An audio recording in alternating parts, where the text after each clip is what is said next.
Alright guys, so today I'm going to be discussing everything you need to know about licensing and permits when it comes to owning a food truck. This is the part that a lot of people do not want to talk about, or they don't share with other people who may want a food truck in the future, because it's just a lot of paperwork, type of logistics. And so I'm going to be going over a bulk of the licensing, permits, food safety, fire safety, things that you should get when opening your food truck. So to start off, we're gonna create our LLC, and that's basic, right? So I'm in the state of Florida, so you're gonna go to somebiz.org and register for your LLC.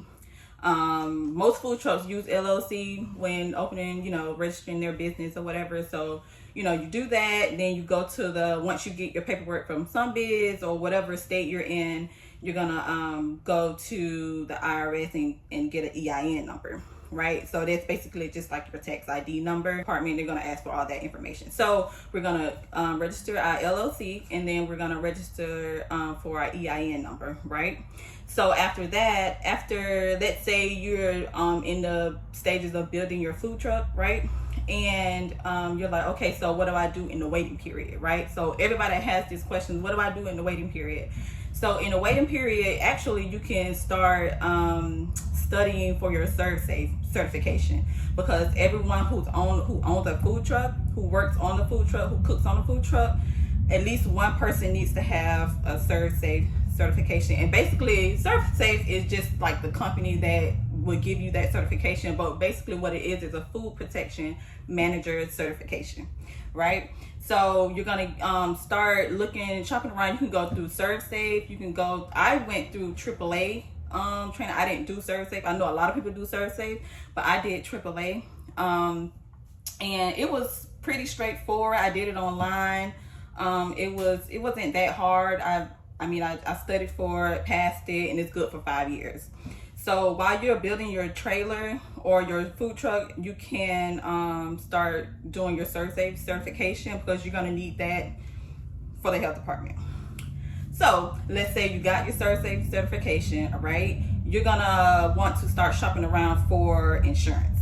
Business insurance is one of the key things you're going to need too, especially when doing events. You're going to want to have that business insurance. For me, I started with Flip program. It's only like $45 per month. So I do Flip program, and they're really good. Customer service is really good. I never had a problem with them or anything like that. So I did my business insurance, my general liability insurance is with Flip program.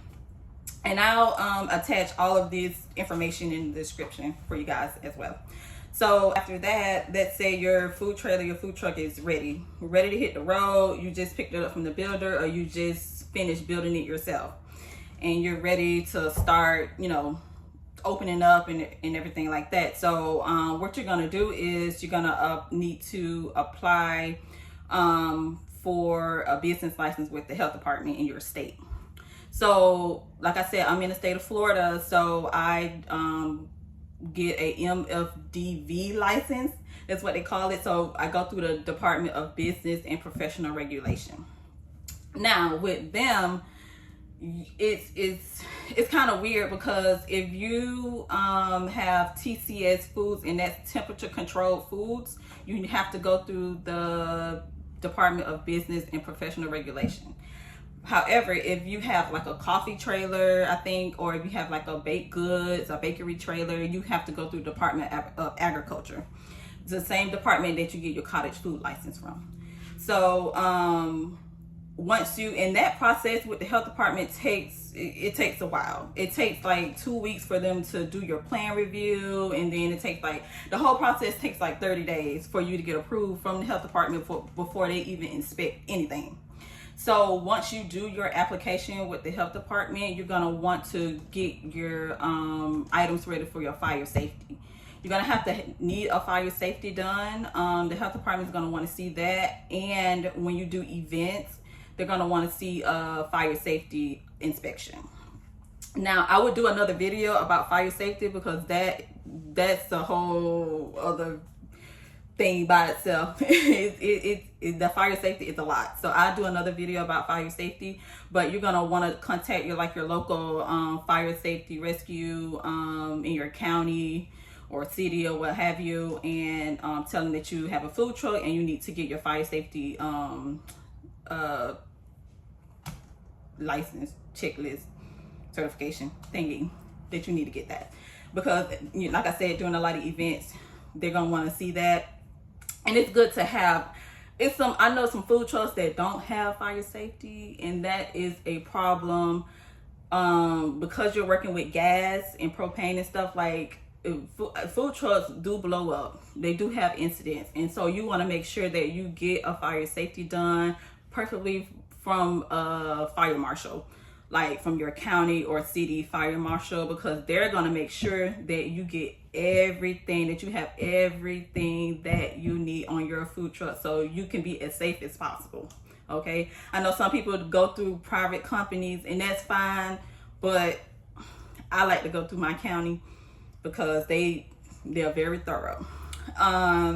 And so after the fire safety, you're getting the health department license, you're going through that process. The health department comes out, inspects, you pass. I do have a video that I'll link below, how to pass your health department inspection. I'll link that video as well. And so after that, you're gonna want to apply for your sales tax. You do have to pay sales tax with food trucks, I know, in the state of Florida. So if you're in the state of Florida, you go to the Florida Revenue, apply for a sales tax, so that way you can get a resale certification, and you can use that resale certification to take to like Restaurant Depot, Costco's, BJ's, take to them when you open your membership account, and you don't have to pay taxes on what you buy.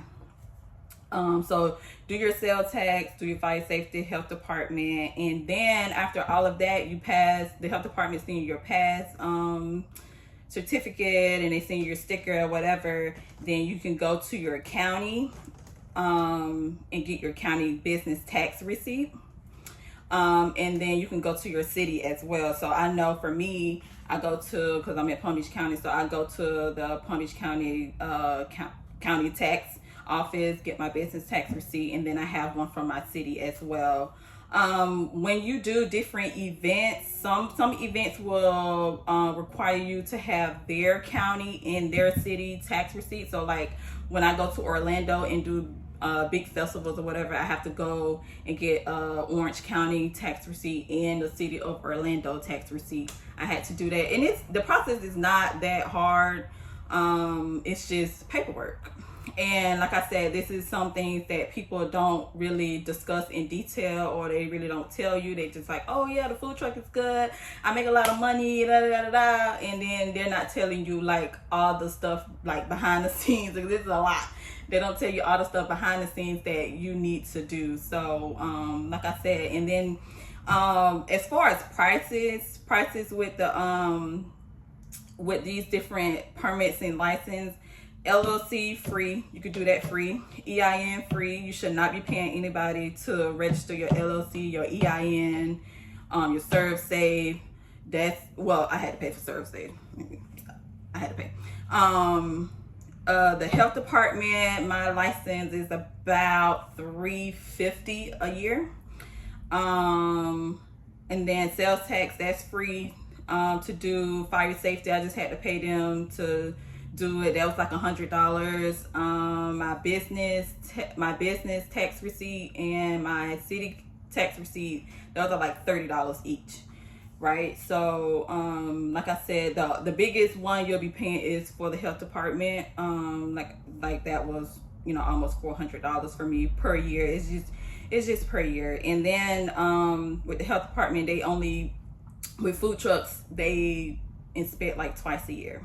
You know, the health department is your best friend. Don't be scared. If you do right every day on the truck or on your trailer or whatever, if you do right every day, you should have no problem with the health department, because they are nobody to be scared of. You can always call them and ask questions. A lot of people ask questions about like when they start designing their food truck, you know, what some equipment they should have and this and that. And I always tell them, call the health department and tell them, I want to sell this, I want to sell that, I want to sell this on my truck. What are some of the equipment I should have on my truck so that I'll be able to pass my inspection. Okay, so that way when they get here, they're like, what is this? What do you use this for? Because they're going to ask questions. They're going to ask questions. I mean, they have every right to. Okay, so yeah, that's about it, guys. If you have any questions, put them in the comments, and I'll do more videos about that. Like I said, I'm gonna do a fire safety video so I can just tell you guys more in depth of how that works, because that's a whole video in itself. Because they just require a lot more or whatever. And like I said, I have the how to pass the health inspection video already posted if you want to go and watch that, and just for, you know, more detail and reference for that. So yeah, thank you for watching.